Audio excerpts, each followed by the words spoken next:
উদ্দেশ্য সমাজৰ আৰু ৰাইজৰ সেৱা কৰা সমাজ আৰু ৰাইজৰ সেৱা এই দুটা বস্তু আগত ৰাখি আগবাঢ়ি আহিছে দুলগাঁও গাঁও পঞ্চায়তখন এখন আদৰ্শ গাঁও পঞ্চায়ত হিচাপে গঢ়ি তুলিম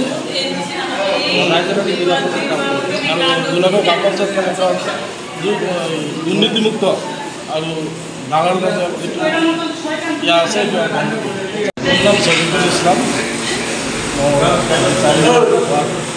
সদস্য আৰু সদস্যাৰ নিৰ্বাচিত হৈ আৰু লটাৰীৰ যোগে উপসভাপতি হিচাপে নিৰ্বাচিত কৰিছে। সমজিলা প্ৰশাসনে মোক দলৈগাঁও পঞ্চায়তৰ সভানেত্ৰী হিচাপে ঘোষণা কৰে।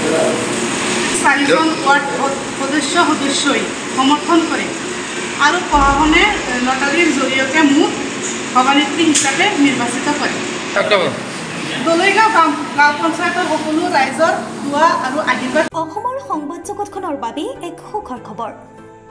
আপোচবিহীন ৰাইজৰ কণ্ঠ সাপ্তাহিক কবচ পুনৰ এবাৰ অসমৰ ৰাইজৰ মাজলৈ।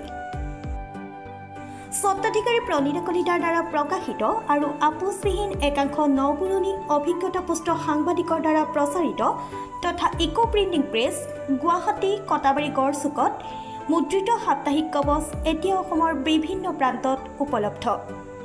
আমাৰ ঠিকনা মুখ্য কাৰ্যালয় অসম ফৰেষ্ট স্কুল হৰিমন্দিৰ পথ গুৱাহাটী আৰু উপ কাৰ্যালয় কলিতা মাৰ্কেট বিজয়নগৰ কামৰূপ অসম।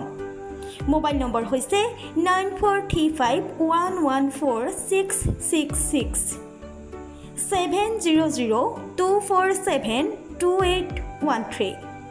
আমাৰ ইমেইল আইডি হৈছে kobos2025@gmail.com।